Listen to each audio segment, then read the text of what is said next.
I have been creating a 500 plus page book of the United States for over 2 years. But your question is why?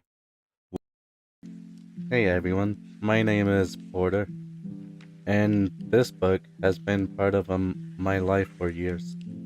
People sometimes see the newer pages and assume I suddenly decided to make this giant book project one day. But honestly, this started when I was 14 or 15 years old. Back then, I was a geography nerd. I loved maps, atlases, road systems, population charts, state facts. I could stare at maps for hours. I thought Nevada looked rugged and mysterious. I loved how you could see Bingham copper mine from space. I memorized capitals and state mottos for fun. But eventually, something started bothering me. Maps had information, but they didn't have soul.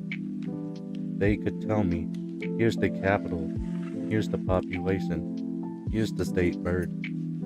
But they couldn't tell me, what is it like to live there? What is Kansas actually like? What is Nevada outside of Las Vegas? What is California outside of Hollywood and politics? What is New Orleans like when music echoes through the streets at night? I wanted to understand America on a human level. And then one day at the library, I found these books, 56 of them, one for every state, Washington, D.C., and the territories. I checked out Alabama first, and honestly, it changed how I saw the country. Because Alabama wasn't just a stereotype people joked about. It was Dr. Martin Luther King Jr. It was Huntsville helping put men on the moon. It was Southern culture, agriculture, history, mobile, and the Gulf Coast. That moment stuck with me. So every week I kept going back to the library. At first, I checked out 5 books at a time, then 10, and eventually I became so inspired that I decided I wanted to make my own book. These were some of my earliest pages. They weren't perfect, not even close. But back then, I was trying to understand what made every state unique. I wasn't trying to make a cold encyclopedia. I was trying to capture personality, humanity. You can already see it in the early pages. California's contradictions, Alabama's history, Colorado's mountains and skiing culture, and Idaho's farming roots. And over time, this project grew alongside me. By the third edition, something changed. The project stopped being, here are facts about a state, and suddenly they became, here's what this place feels like. Brooklyn in New York City became pizza, bridges, crowded streets, police officers, Coney Island, and energy. Washington, outside of Seattle, became orchards, soft colors, calmness, and nature. And eventually, this book project evolved into something more emotional and story driven. One of the biggest examples of that is Minnesota. Now, when people think of Minnesota, they think cold winters, lakes, and maybe the Mayo Clinic in Rochester. And I could have drawn the Mayo Clinic building and written facts about it, but instead, I realized Mayo Clinic gave me a perfect opportunity to tell a human story. So this is the story of Cassie. She's a semi-autobiographical character, partially written after me. Cassie is a little girl. Cassie is a 20-year-old female who was born with hearing loss, and she receives her cochlear implant through the Mayo Clinic.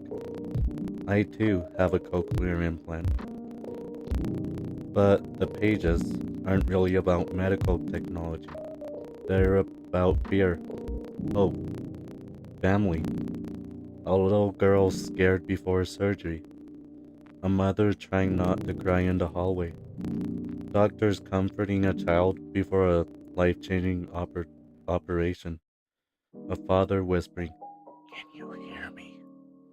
And then hearing, "Yes, Papa, I can." That's what I mean when I say I want this book to feel human. I don't want people to just learn facts. I want them to feel something.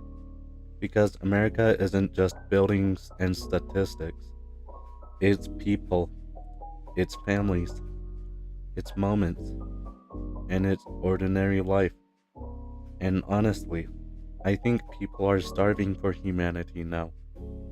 Everywhere you look, there's negativity, politics, division, and anger. People reduce entire states to stereotypes. California becomes heavily overshadowed by politics. New Jersey becomes ugliness and pollution. Kansas just becomes boring flyover country. Nevada just becomes casinos. But that's not real life. Real life is ordinary people trying to survive and build meaningful lives. It's a steel worker coming home exhausted to his family. It's Cassie waiting all year long for a corn dog at the Iowa State Fair because she swears they taste better there.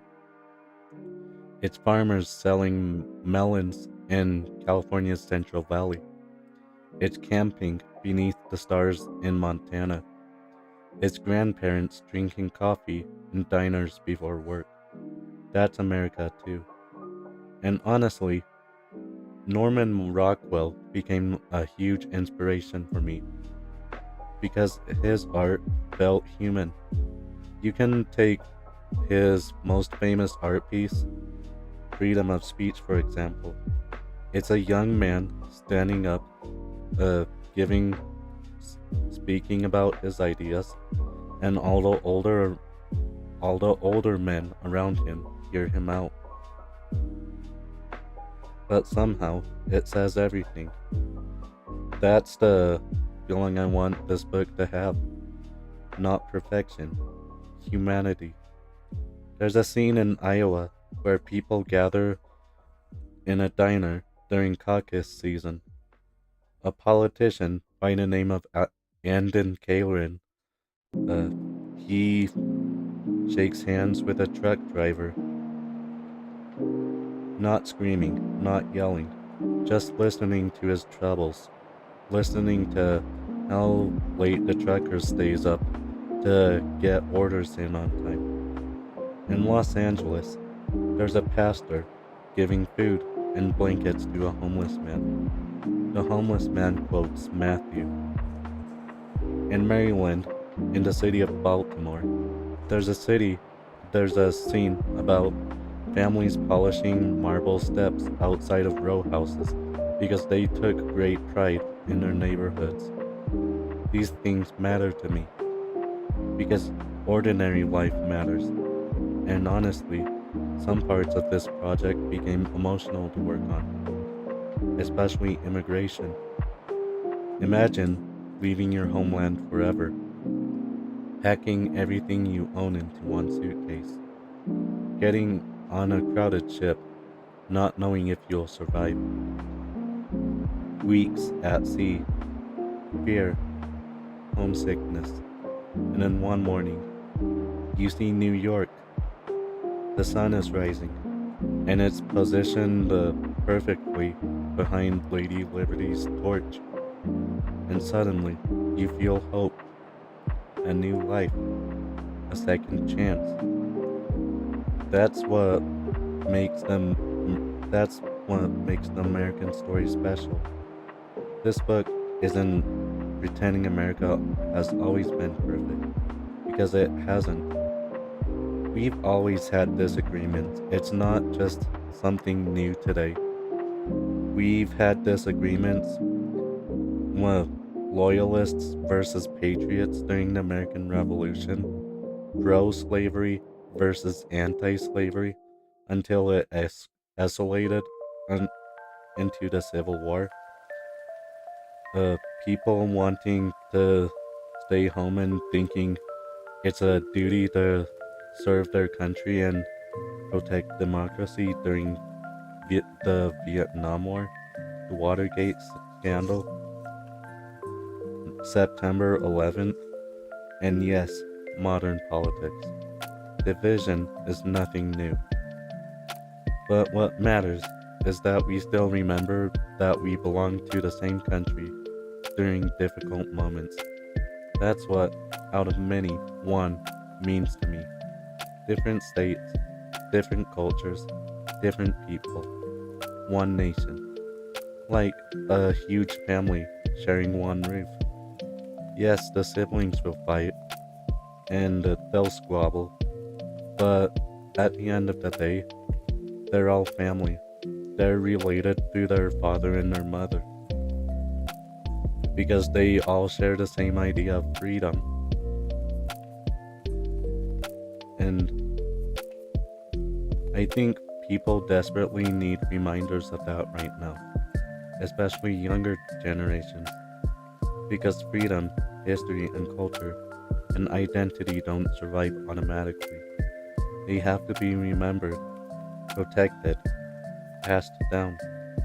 That's why part of this book matters to me.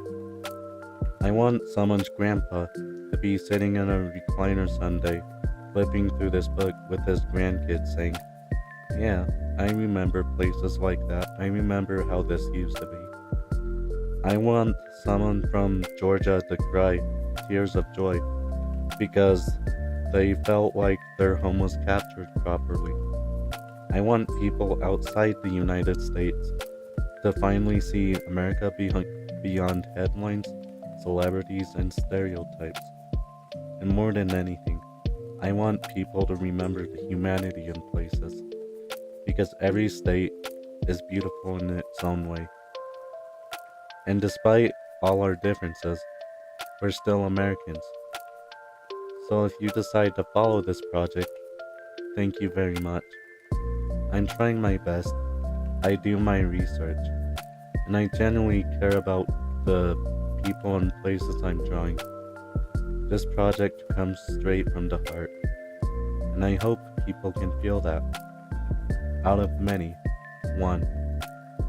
One state at a time, I'm drawing America the way it deserves to be remembered. Thank you. See ya.